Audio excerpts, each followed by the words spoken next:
Well, I'm really honored to be here today, and I thank Kimberly and the whole team who have invited me here to share with you some of my thoughts about how we create supportive environments for older adults. And as Yingli said, my background is first in psychology before it was in architecture, so I'm really interested in the psychology of space and how the spaces that we inhabit affect the way we do things and affect the way we feel and interact with others. So I will move it forward. I have three parts to the talk today. I'm going to start with a sort of evolution of long-term care and some of the current trends that we see. Then talk about what some of the research says. What are the evidence-based design features that we know have a demonstrated impact on individuals living with dementia in long-term care settings, and an examination of aging in place at home in the community. This is the condensed list from the one that was about this long that they gave me to talk about and gave me this much time to talk about it. So I'm going to sort of dash through this. If I'm talking about something and you have a particular question, do please feel free to raise your hand. We'll deal with it quickly and then we can come back to it at the end when we have time for some questions. So, very briefly, in the history of long-term care, older people used to live at home with their multi-generational families. The start of shared residential settings, what were widows' homes, boarding homes, work farms, some of the mental hospitals in the late 1800s, early 1900s, and these were, they range from being a home, being a house where people who no longer had family to care for them could come and live, to these very institutional settings.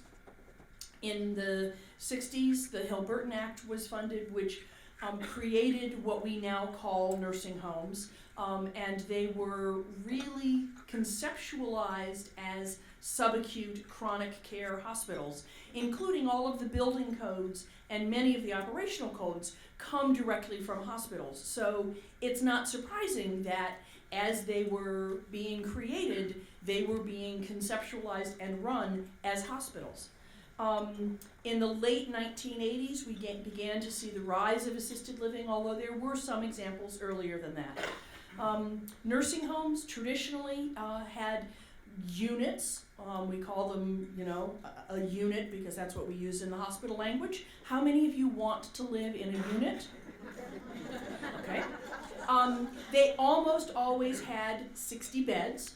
And how many of you want to be known by the bed that you are in? Okay. The reason it was 60 beds was that the licensing allowed for one RN or one nurse for 60 people at night. And so why would you do for less people because you were not maximizing your nursing staff efficiencies? They all had to have a large central nursing station with visibility to the bedroom doors. And the reason that was important was in the era before there were electronic call systems, the way patients called the staff was to throw a slipper or a book out the door. And as nurses would look to see where there were, things in the hallway floor and go and find out who needed help. Rooms, there were almost no private rooms, maybe one for isolation for somebody with a communicable disease.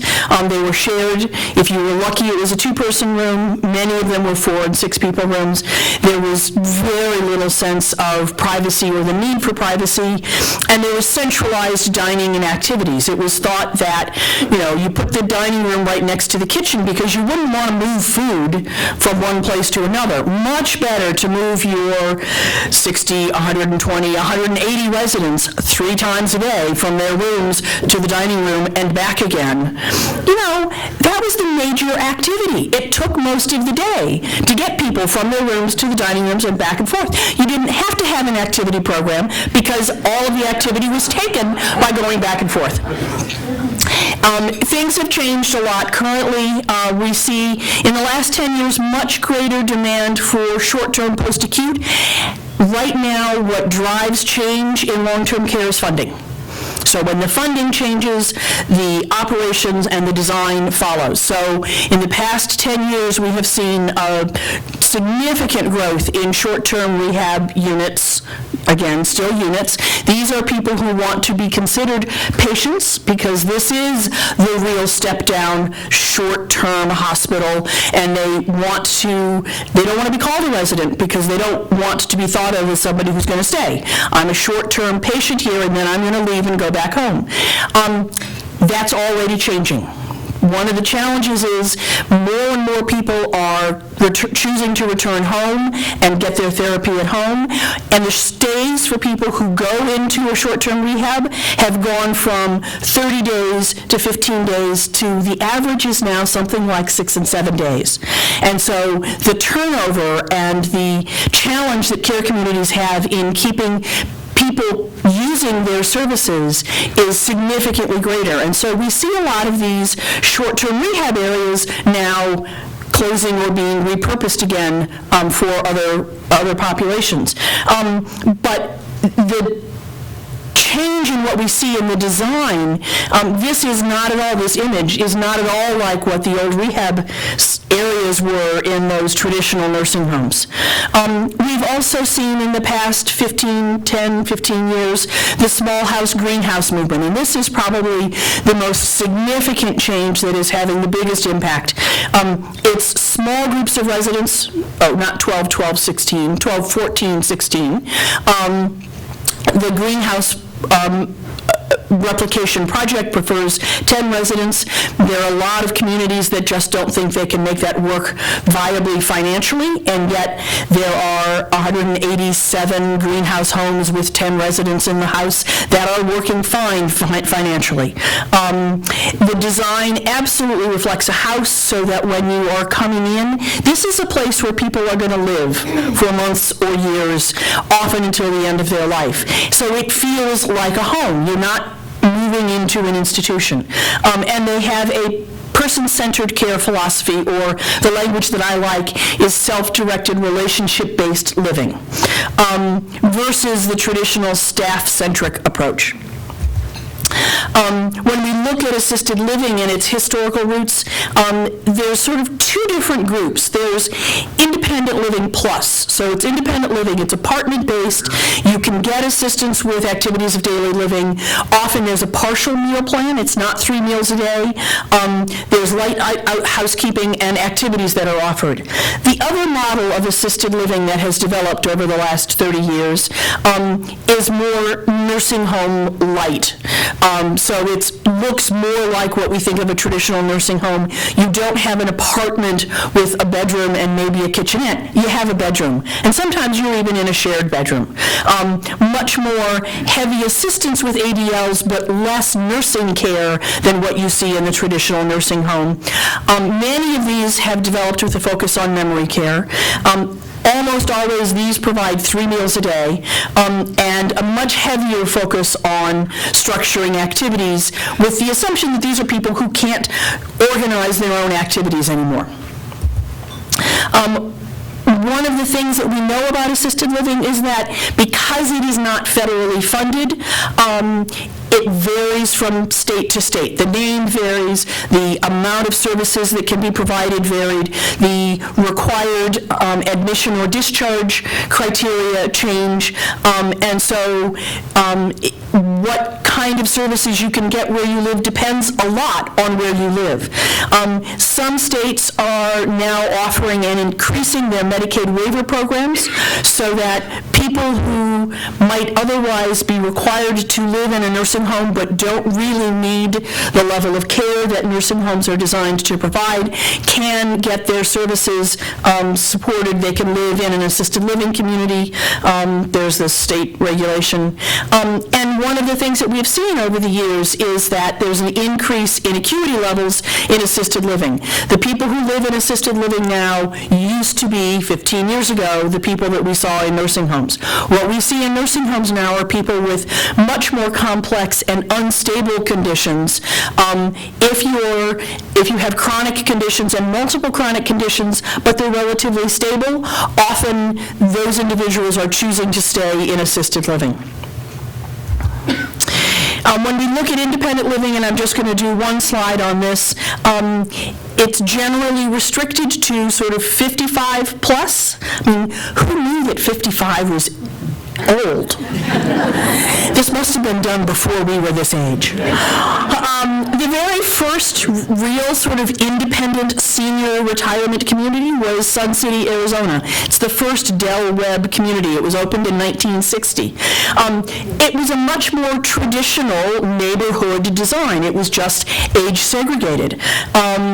What we see now, and one of the things that's interesting when I was doing the research on that, they got a lot of publicity before they opened, and when they had their opening weekend, they sold 237 houses on their property in one weekend. I mean, for those of you who are operators, doesn't it just make you drool to open up a new building and have 237 people come that first weekend? What we see now are the sort of the single independent living building that is what we think of now in IL or in continuing care retirement communities. Most of them are sponsored, and those sponsored communities, some of them began in the 1920s. So when I talked earlier about there were some early models. Initially, most were faith-based, so they were either organized by a union or a profession, and they were for the widows or people who had retired in the profession, or for people of a certain church or faith. The majority now, like 74%, are for-profit, non-affiliated communities. So what do we know about what makes a difference in the design of environments for individuals living with dementia? We've seen moderate growth. I wouldn't call this exponential growth in the research in the past 30 years. In 2000, there was a very comprehensive lit review done that identified 71 studies. And in 2014, the number had increased to 169. So, you know, a little more than double, but that's still not a substantial body of research. And environments are really big and complex and messy settings, and so there really is an opportunity for a lot more constructive research that can be done. One of the things that we have learned is that designing for people who are living with dementia is really very similar to designing for people who aren't living without dementia. They're people first, and people fundamentally want a lot of the same kinds of things. So one of the things that we know is size matters. Larger units, the research that has been done on them, typically these are living areas, and again, I'll use the term unit for these larger groupings of residents, are associated with higher levels of agitation and distress, faster cognitive deterioration, more resident-to-resident conflict, less positive engagement, whereas smaller living areas, less than 16 individuals, slower decline in ADLs, less agitation, greater social engagement, greater satisfaction, more positive affect. And this is across dozens of studies. There is almost no evidence that suggests that smaller living areas are associated with poorer outcomes. So regardless of what you're looking at or how you're looking at it, size matters.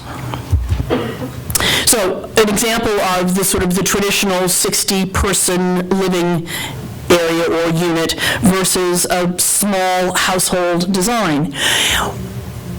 Operationally, these smaller households can be more difficult. You have to really think functionally differently about how your staff are deployed, what roles they have, how they're managing, how your finances work. And so one of the things that's important to think about is that you have size from the resident's perspective. So this is an example of a household where the little white box that sort of sticks out is the front front door, the foyer. You walk in, there's a living room on your left, there's a dining room sort of straight ahead. To the right of the dining room with that L shape is the kitchen. Just the way it is in a house in the community. You open the front door, you typically come to a living room or a dining room.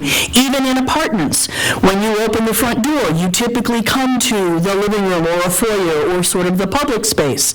You don't usually open the front door and come right to a bedroom doorway, which is what you have in the institutional design. And then there is this separation between the sort of the kitchen area and the two hallways where the bedrooms and the bathing areas are, the more private areas of the house. Again, you think this really reflects the way houses are designed. In the community, if you've got a multi-story house, typically most of the bedrooms are upstairs. Increasingly, and not quite enough yet, we're beginning to see more designs with a bedroom on the first floor to allow for one-story living.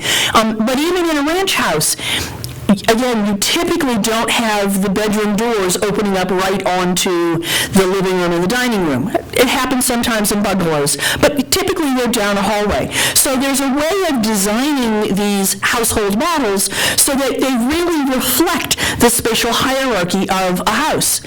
But from an operational perspective, often providers want to be able to serve more people. So what you were just looking at is the area that is circled. That is one of 7 households in this building. So from the resident perspective, you still live in a house, but you can leave the house and go to the common areas, the neighborhood spaces. So those 2 larger sort of pink spaces are all of the public shared social spaces. And so it reflects that kind of hierarchy that we see in neighborhoods and housing that most of us are familiar with. It doesn't have to just happen in new construction. So here's an example from Meadowlark Hills in Kansas, which was one of the first care communities to really try to take a traditional institutional designed building and figure out how to create households in it. And what they did is they took out a number of bedrooms along each hallway and made that the kitchen, living room, dining room space. And one of the things, this was the first community that really focused on the impact of that front door. And so for code reasons, they still had to have the set of double doors that are the fire doors that are, on those hallways. But that's no longer the entrance to these households, and they called them households. These are the front doors to those households that lead into the living room next to the kitchen and the dining room, and then the bedrooms are further back. And they created operationally a philosophy that said the front door is sacred. And so if you want to come into this household, you have to knock or ring the doorbell at this front door, including the administrator, including the DON. Nobody just barges into these households. You wait to be invited in. And the psychology and impact that had was very powerful. So other communities started to follow up with that as well. This is Pennyburn at Merrifield. Again, this is the pre-plan, lots of long hallways. The blue ring on the bottom right is administration. The brown is the kitchen and support spaces. The yellow box that comes out on the bottom is the chapel space. This is the new plan, and what they did is to create 6 different households. So you have the purple, the yellow, the green, the red, the blue, and the turquoise. And they don't have those names. Each house has its own name. And let me show you, we'll look at this red one just as an example. So there's a front porch on the sort of lower right that comes into, and there's a little parlor, so it's a quiet kind of space, and then it comes into the dining room. The living room is beyond that. There's the kitchen, but then there's also a sort of back door that goes into the pantry so that all of the supplies and services, the food, the trash, the laundry, don't have to come right through the front door. They don't have to have this big cart, because this is still serving now 18 to 20 people. To do laundry for that number of people, you're going to have some kind of a cart to carry all of those sheets. They didn't want that coming through the main front door and the dining room and the living areas as much as they could avoid it. So they've created these back door paths. And again, this front door concept is so important. These are on the top examples of 3 of the different sort of front porches that lead into those households, and on the bottom, an example of a kitchen and a living room. These feel much more like the kinds of spaces that people would want to live in. And so the question is, does the research tell us anything about the difference between living in an environment that feels more like home versus one that feels more like an institution? And the research says, yes, it does make a difference. In the traditional institutional models that are primarily hallway-based and tend to group residents in larger clusters of residents, and so size is a part of this, and it's a cohabiting factor in this research, but there is greater verbal and physical agitation and distress, more and longer pacing by residents, less social engagement, whereas in the residential or enhanced environments, we see improved intellectual functioning, increased social interaction, greater autonomy, less trespassing, less agitation. Again, all of these experiences of or expressions of how someone is feeling. Are they feeling content and at home, or are they feeling like they're in a foreign setting that doesn't sit well with them? And that's where you see these other manifestations that are on the left side of the slide. One of the challenges in doing research in this area is that there isn't any really good definition of what is home-like, residential. We struggle with some of this language. When we started with the language of home-like, I had a dietitian who said, and so do they serve food-like things at other places? And I said, well, I consider cheese whiz a food-like substance. It's not really food. So there is that, but I don't know that that's what they serve. Do you want it to be home-like? Do you want it to be like home? For a lot of these people, this isn't their choice of where they want to live. Somebody has made a decision for them. And so for me, the language that I like is we want to create a place where people can feel at home, comfortable, feel like they have refrigerator rights. I visit my mother several times a week. I feel totally at home at her house.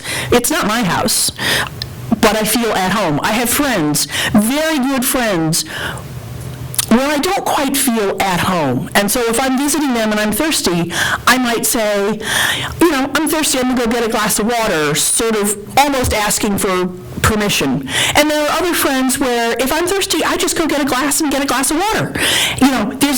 I have a different comfort level. So maybe what we need to be striving for is to create places where people can truly feel at home. As you look at these 2 kitchens,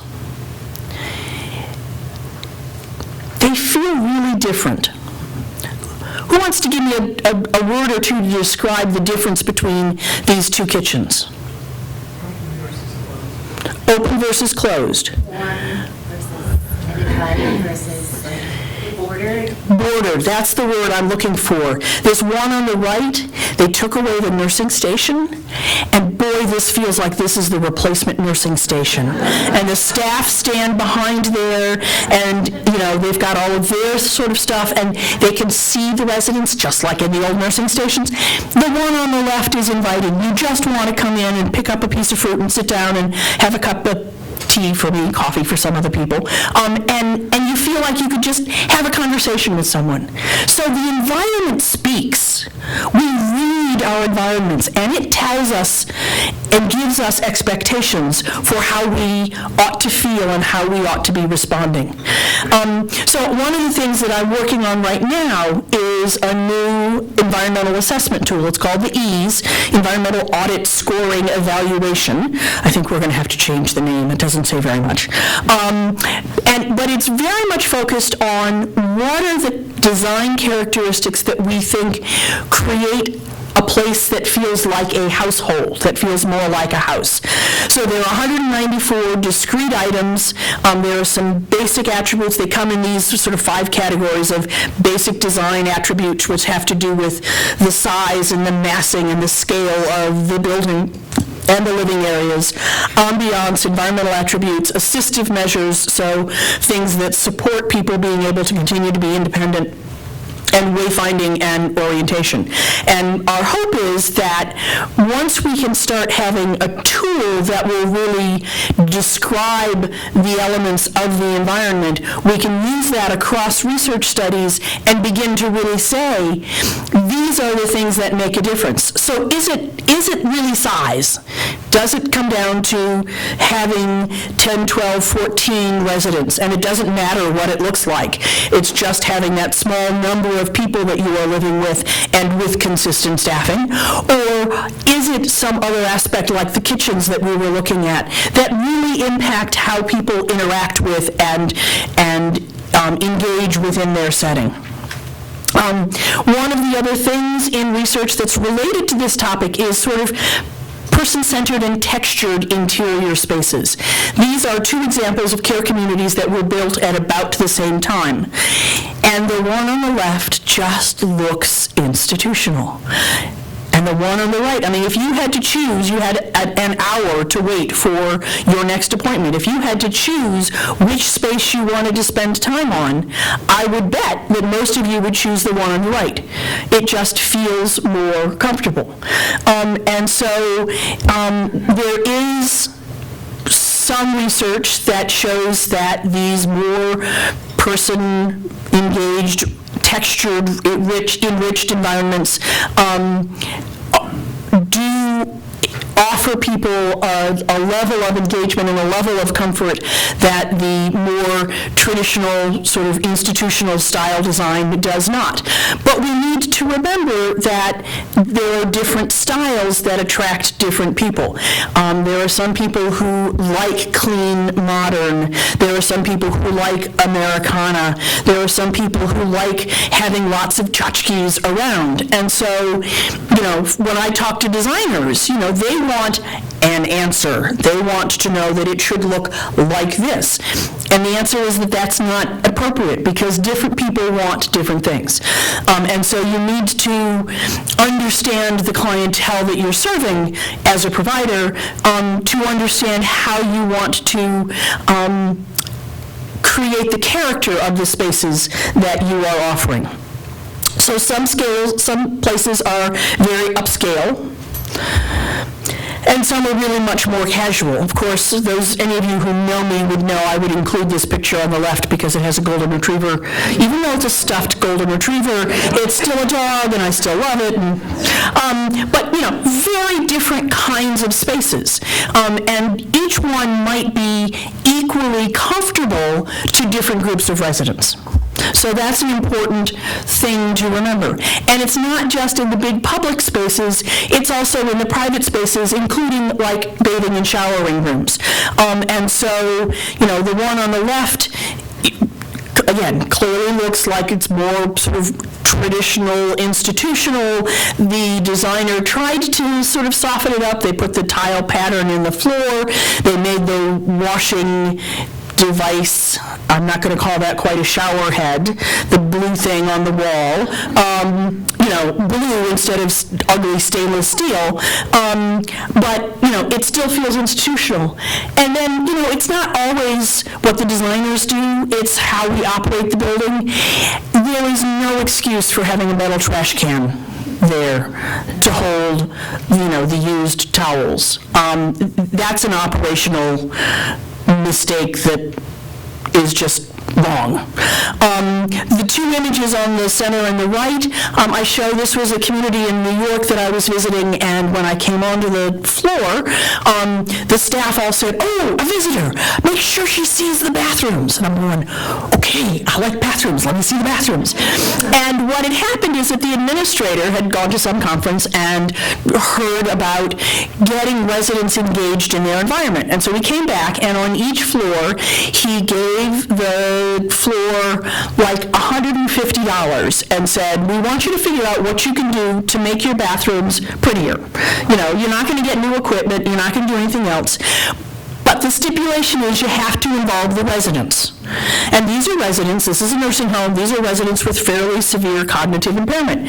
But each floor went through this process, and on the one on the center, they got all these paint swatches, and they started with the little ones, and the residents sort of said they liked these, and then they got big ones, and the residents together chose that purple.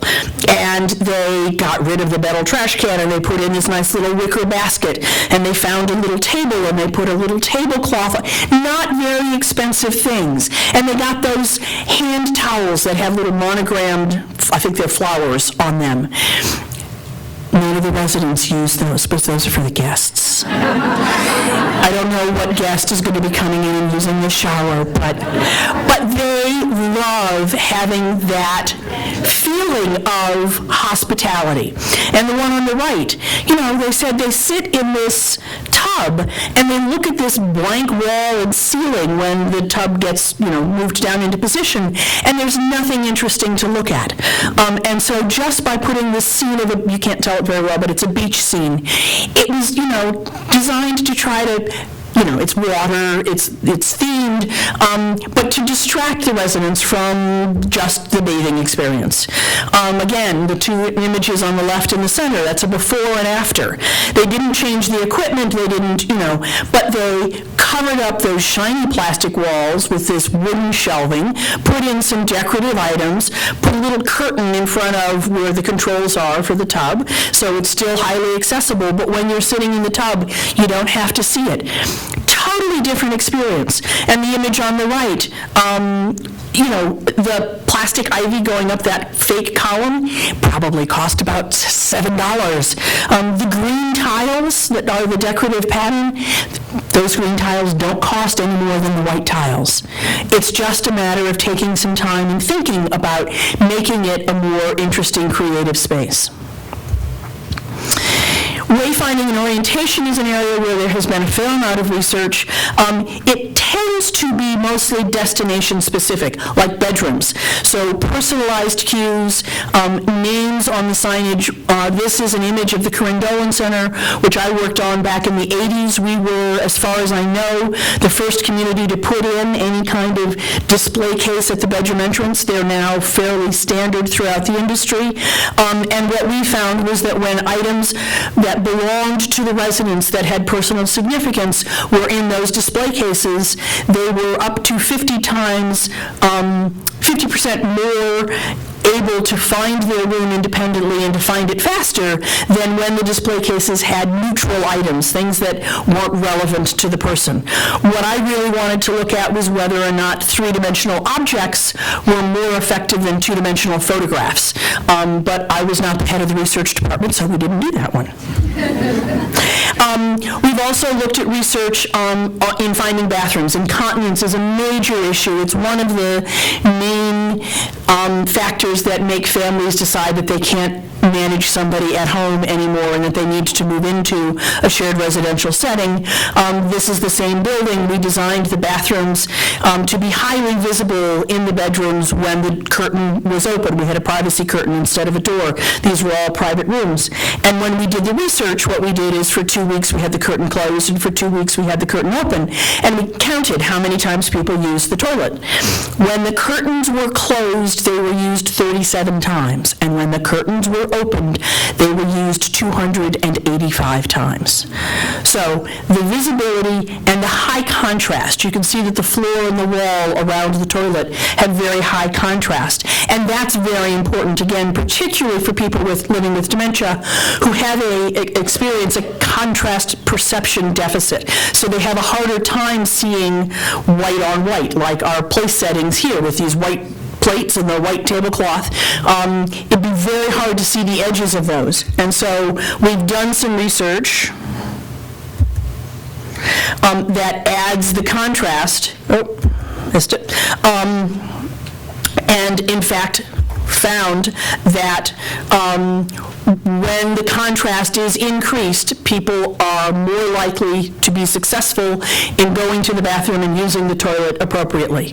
So the image on the left has now been modified to begin to show you what that reduced contrast perception looks like and how much more difficult it is to see the toilet when it's a white toilet on a white floor and a white wall. Wayfinding is important at other levels of the building. This is a care community that I'm doing some research in right now, some wayfinding research. Swear to God, these are 4 different hallways in this building. This is not one hallway that I just took different pictures of it different ways and facing the other direction. Every hallway in this building has virtually the same design, and the differences that are existing are so subtle that even when you're looking for them, you can't tell. So it's not surprising that people have a hard time finding destinations. Cues help. Cues can really make a difference. Here's an example of, a space next to the door. We'd had the display cases. This gives you more space to really personalize it. But if you see how the door is recessed, when you look down the hallway, you can't see anything. So again, if you had multiple similar hallways and you're trying to decide which is my hallway, you'd have no cues that would help you know that this is the one that I should be going down. See, these are just common design mistakes that I still see being made in new design in care communities all of the time. We see it in vertical circulation as well. So here's a building, the residential wings are on the outside. There's some elevators on the sort of the inside corner of each of those. And when you go up and the doors open, this is what you see on the second floor. And this is what you see on the third floor, and they're repeated on the other side of the building. And if you're colorblind, you can't tell the difference between this yellow and this green. And so we create these environments, either structurally or in the interior design, that just make it so much harder for people to be able to function successfully. We know that having spaces that look identical make it much harder to find your way around. So in the research that we're doing, we're adding a whole lot of different kinds of very distinctive cues. We're going to have one hallway that sort of leads to the front door, which we're calling the transportation hub, and all of the artwork on that hallway are going to be these 1950s muscle cars and, views of sort of the hubcap and grill of these cars, because it's something that this population relates to. This is in Michigan, too. It helps. They're all going to be Ford and GM because they all have to, be Michigan cars. But you can use cues as an information system. So there are other ways of doing it structurally. We see increasingly some examples of what we call open plans, where from your bedroom you open the door and you can see the living room, the dining room, the kitchen. You don't have to go down a long hallway. Again, this is one of those elements of sort of household design, and it's hard to tease apart when we're trying to say, what is it about this design that makes it work? Is it the fact that it's 12 people? Is it the fact that there's really good orientation? Is it the fact that the decor looks like a household and not like an institution? And it's very hard to pull those kinds of elements apart. The image on the right tried to sort of say, in most homes, you don't open your bedroom door and go right into the living room. There is some of that transition space that I was talking about earlier.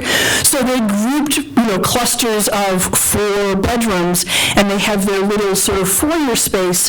But even from there, you can still easily see the shared living spaces, and the distances are short. One of the things that we know is in those long, large buildings, it can be 120 feet from somebody's room to the dining room.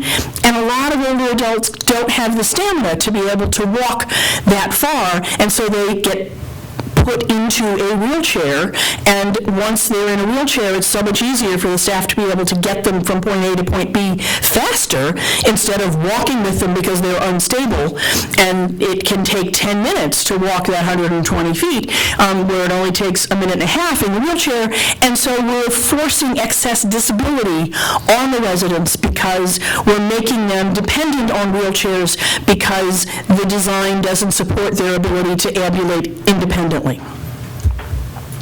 The location of signage is really important. This is a picture of my father, and you can see that he's just not going to see any signs that are up above the doors. And so this is an example of a building, and the name of the unit is up above the doors, and it's on that gold reflective lettering on this patterned wallpaper, and it doesn't have enough contrast to begin with, but he would never see it up there. So we need to think about where we put the signs and how the signs are designed. Two examples here of good signage, high contrast. It's got a visual cue, so for people who aren't reading or interpreting what they're reading anymore, it looks like a bowl of soup or maybe a cup of coffee. The graphic of the toilet is pretty common. What we sign is also important. The nurses really ought to be able to learn where their toilet is. It's good that the contrast in that sign isn't quite so bright, but they really ought to be. The soiled utility room, all of those trash rooms don't need signs. Yes, the fire department says you have to have a sign. It doesn't say what kind of sign. You can put it up on the door frame and have it say, just the room number. They don't care what the room is. They need to have a room number for the fire department to be able to know where to go if there's a fire. But you don't need to sign all of these other utility spaces. Lighting is also incredibly important. We were talking about that at our table earlier. There's very clear evidence of the benefits of natural daylight. It helps with resetting your circadian rhythms. It helps with bone density because of the vitamin D. It helps minimize depression and expressions of depression. And yet, there are so many care communities where residents have so little access to natural daylighting. Because the buildings are already designed, and you often can't just say, well, let's just put a window here in this interior space, or you can't put a skylight on it because it's a multi-story building. There has been some research on bright light therapy, and this is light that is tuned to a certain wavelength that is designed particularly to help minimize the depression. And there has been some research with individuals with dementia suggesting that exposure to bright light therapy of 45 to 60 minutes can help reduce some depression and some expressions of distress. How do we get people to sit there in front of those lights for 45 minutes is not something that I have been able to figure out. And there's a lot going on right now in new tunable LED lighting. You can put in LED lights that you can change the colors. And so the question is, if we can get the color of the light to reflect the shift of daylight over the course of the day, so it starts warmer at sunrise and it's cooler and blue in the middle of the day and it's warmer again at the end of the day, is that sufficient and equivalent to exposure to natural daylight? That research hasn't been done yet. People are beginning to look at it. There is some research that looks at very specific wavelengths. So the 440 to 450 nanowave, which is a sort of very blue-violet light, is the one that seems to be most related to depression. This is research that Mariana Figueroa at Rensselaer Polytechnic has been doing, and she has outfitted some residents' rooms with light that is in that wavelength and had clinically measurable and meaningful changes in residents' depression. So I think we're just beginning to really understand what some of the things are that are possible in LED lighting. This is other work that Dr. Figueroa has been doing. She puts strip lighting behind the door frame, and she did this in people who had postural sway post-stroke. So when they stand up, they aren't quite standing up straight, they're listing. I'll list this way so you can still hear me. And what she did was she tilted the door frame and the lights in the opposite direction of what their postural sway was, and when they stood up straight. and we're able to maintain better balance going into the bathroom, particularly at night, because the stroke affects the visual cortex, and so it's not really balance, it's something in the visual cortex that is off. So by shifting the door and the light on the door, she had these amazing results. So they're doing some very interesting research there.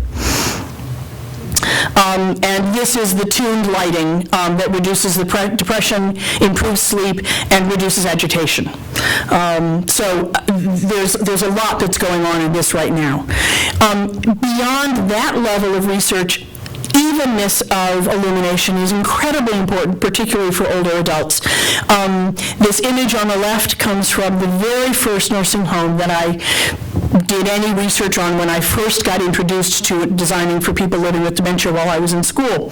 And I was doing observations, and I watched a woman using a walker going through this space, going to a door that's on that back left corner of the room. And she practically fell over when the gentleman who was sitting in the right-hand corner talked to her and said, "Morning, Mildred." She didn't know he was there. You can just barely see the light bouncing off of his forehead in the very right-hand corner behind, to the right of that lamp. So there are some real functional problems that we get when we don't evenly illuminate spaces. Striations in lighting is also an issue. So when you have lights in hallways that are, not continuous, so you have bright light and then you have a darker area, you can see that on this image. Let me enhance this so that to somebody who is older, this is what going down this hallway is like. So you hit these really dark spaces, and you think about how your eyes have to accommodate to changes, and for older adults, it takes them lots longer.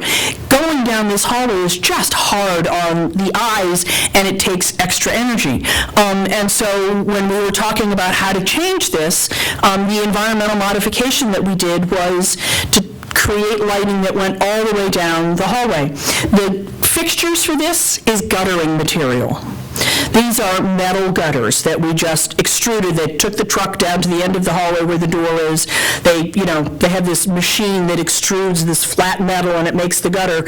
And we just walked it all the way down the hallway. And these are single strip fluorescent bulbs, very cheap intervention. It would have been nice if there was more space between the lights and the ceiling so that you don't have that sort of hot spot. But this was the environment that they had. They couldn't raise the ceiling. So it makes a huge difference in terms of people being able to navigate down this hallway. So just a few comments about aging in community, because not everybody moves into shared residential settings. In fact, it's only about 4 or 5% of older adults who are living in a shared residential setting. The government for the last number of years is putting more resources, money, into home and community-based supports and services. We know that most houses are not designed to support aging in place.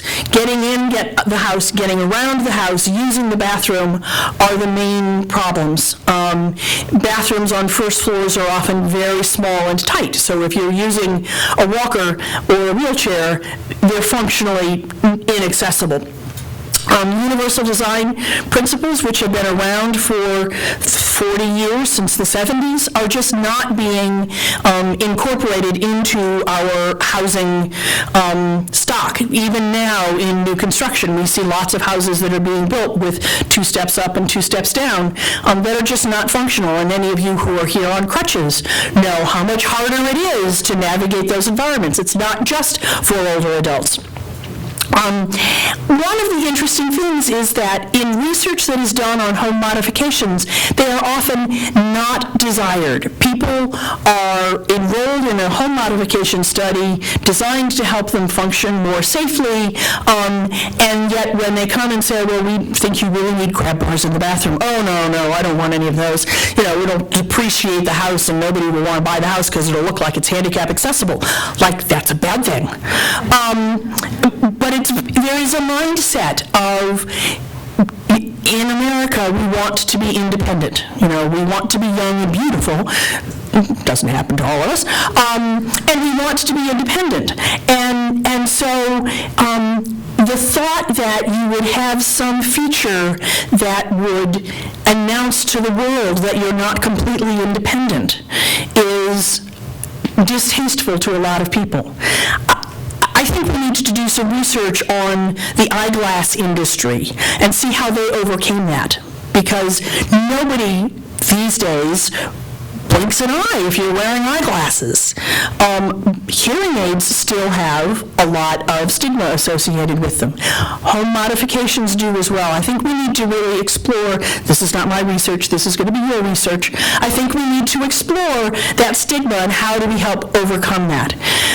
There are some really interesting opportunities of things that are happening. The village-to-village networks are like creating the small town ambiance in generally larger urban environments. So it's a subscription service. You sign up for it, you pay some dues. The dues help pay for a coordinator, but there's also lots of volunteers. And it's meant to be a supportive community where you, as a member of the community, volunteer to do things for the community. If you're an older adult, maybe you volunteer to have some of the kids come to your house after school so that they don't have to go to a house alone, and the parents don't have to pay for an after-school program or to have, a babysitter at home until they get home from work.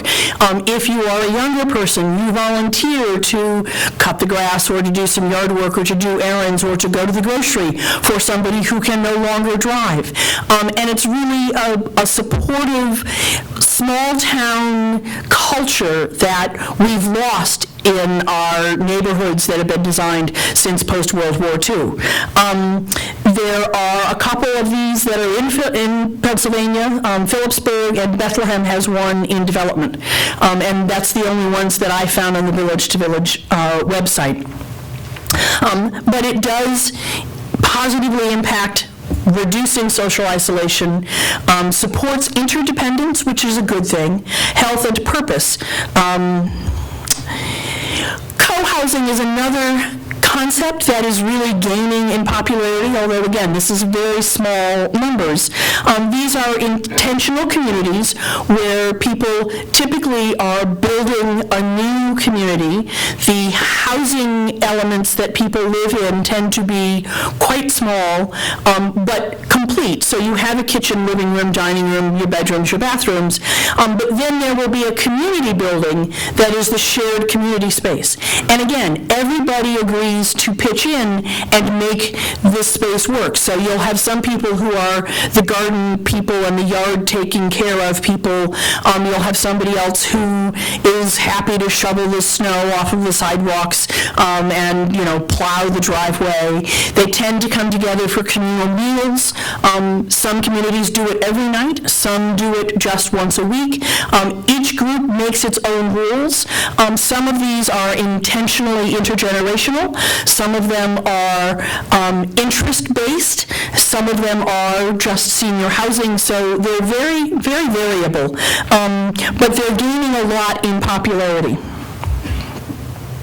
So those are some of the new things that we see happening in the larger community for individuals. And then I didn't talk about the dementia-friendly or the age-friendly community initiatives, which are, I don't know why those slides didn't show up. Maybe I did them for a different presentation, which are gaining some traction in certain areas. I wouldn't say they're yet widespread in being adopted, but it looks at the design of sort of the whole neighborhood community and how do we make it friendly and supportive of older adults and people who are living with dementia. So, do we have questions? Yes? Hi, I'm Kathleen Doris from Local New York. Two questions. One is about the question of, does name matter? For example, nursing home, and the VA has sought to call all their nursing homes now community living centers or CLCs. And the second issue is, as we know, we have commercials for a place for mom because mom has been busy taking care of dad and everyone else, so we have to find a place for mom. And most VA nursing homes are mostly male, and then most nursing homes are dominated by females. Do you see design differences with those? Those are my two questions. Okay. Dr. Calkins. Yeah. So yes, I do think language matters. When you talk about a nursing home to people who don't have a lot of direct experience with them, it conjures up this image of the 1970s really horrible places. And so to call it a community living center gives somebody who may not have any other exposure to it a different kind of image. And when they come in and the CLCs are designed like the greenhouse, small house model, to the extent that their institutional mindset will let them do that, it does change the image. So I do think language matters. And the second question of do you design differently for different genders? Not specifically, but I think there are different, if you understand the people that you are serving and the kinds of things that they are interested in spending their time doing, you want to design spaces that support that. So, you know, in our more traditional society, women did most of the cooking, and so having a kitchen and a kitchen that they can access and still participate in is likely to be supportive of what a lot of people want to spend some time doing. Increasingly, there are more men who are cooking, and so I wouldn't advocate not having a kitchen. I also think having a kitchen for how it serves meals is important. You might want to have more of woodworking or, you know, being totally gender specific, assuming that men like woodworking and women like knitting. You know, I don't like to cross things that way. But it's really a matter of understanding what your population is interested in spending their time doing and making sure that you can provide that.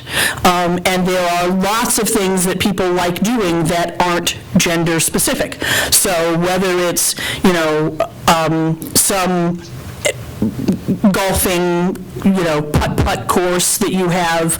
I'm obsessive about my dog, so having a dog that comes and visits once every 2 weeks is not going to make me happy. I'm going to move into a place that will let me have my own dog, and when I can't take care of my own dog, there'll be still a dog living there. I can tell you that. I will never move into a place that doesn't have a dog, just because that's really important to me. So it's a matter of not so much gender, but really personalizing and understanding, which gets to needing to be able to assess for those things that are important, and not just sort of the standard assessment social history that we tend to do, but really digging in deeper to how do people, in the last 4 years of your life, what are the things that you have done that you spend your time doing that bring you pleasure and joy?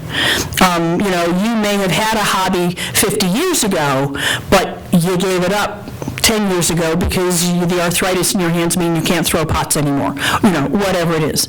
So I think we need to do a better job of being able to identify what's of interest to people and having communities be able to support that, which means having some flexible spaces that are going to change as your population changes. Other questions? Yes? Is there an opinion about whether static objects versus an animated object, you know, I think I know the answer, provides more stimulation to people in that situation? So the question was static versus animated objects, and the answer is, you know, we are programmed to pay attention to things that move and are changing from when we were, you know, living in caves, because we needed to be able to know whether something was a threat or not. So things that are animated, that move, do tend to capture our attention. Whether that's good or bad depends on what the item is. We had this kind of conversation last week at the Greenhouse Board meeting when we were talking about the animated stuffed animals animals, there's a cat and a dog and a seal, versus having the real animal, cat or dog. I don't think they're going to bring a seal into the nursing home. The Susan Fraser, who's head of the greenhouse, was all about the real experience. And she said, somebody who'd worked in a nurse in one of the greenhouse homes had a baby, and she brought the baby in, and, people's faces lit up, and it was just wonderful, and it was such a wonderful, real experience. And when the dogs come and visit, it's just great. And yes, I think the dynamics of having a real live event like that is going to be more engaging. But for someone who gains comfort from holding on to something that they can be loving, that they're loving all of the time, did I step on it? No. That they're loving all of the time when this new mother probably doesn't want to leave her baby in the greenhouse 24/7. Maybe there's value in that too. And so I don't think it necessarily has to be an either or, but a both and. But yes, things that move or give sound or do something that respond when you interact with it are more likely to be engaging than something that doesn't respond, because we're programmed to, want to have things that respond to us. One more question. Right here in front. In thinking about finances and the demand that's going to be required for us, our capacity to care for people, and the demand that's coming, what is the state around of sort of the ethical discussion around freedom versus independence and maybe technology and monitoring and things like that? Like, I'm interested, they're going to be wanting to figure out how can we do this with the level of funding we have. How can technology help us monitor people? So the question is about using technology to facilitate being able to care for more and more people. And yes, technology is absolutely changing and will continue to change how we do this. You can now create geofencing that doesn't have to have a wire, in the ground or the floor. You just create it, through what it can read through the satellites. And you can create different perimeters for different people. Now, the person does still then have to be carrying somehow the transponder that tells the system where the person is and whether they've crossed the line at which you have sort of said, yes, it's safe for you to go outside. I'm working with a community in Ohio where one resident who still lives in independent living but has some dementia, maybe she's an assisted, likes to walk into town because she volunteers at the church. And she still is capable of doing that. But if she leaves the church and turns the wrong way, she could go into the rest of the town and then might not be able to find her way back. And so we were working on a geofencing system that for her was well beyond the confines of the property of this care community. But for other people, it would, be just outside the building and not across the parking lot. And so I think we're getting very close to being able to have that kind of technology and have it be affordable. You can do that at home, as well. And then, on the other hand, I see communities. There was one in Japan that I visited where there was a memory care living area on the first floor of an apartment building.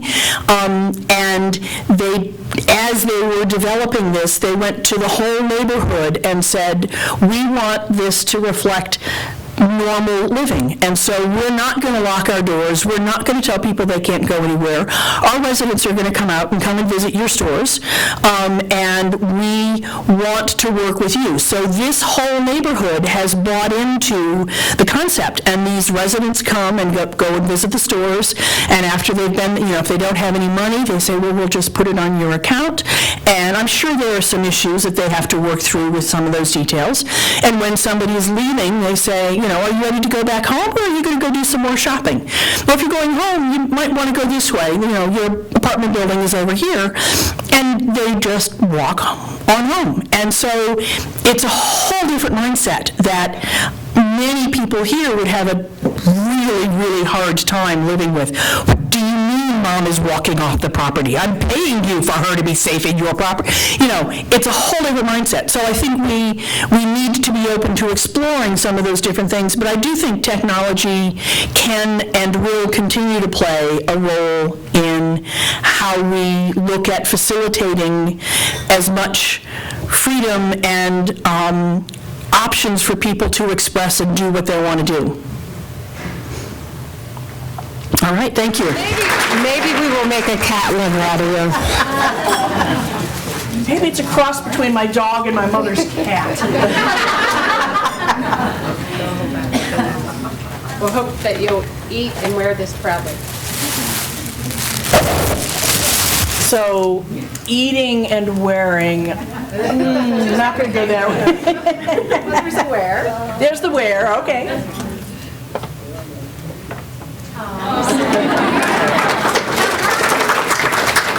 And another line, great. Well, thank you very much. Thank you.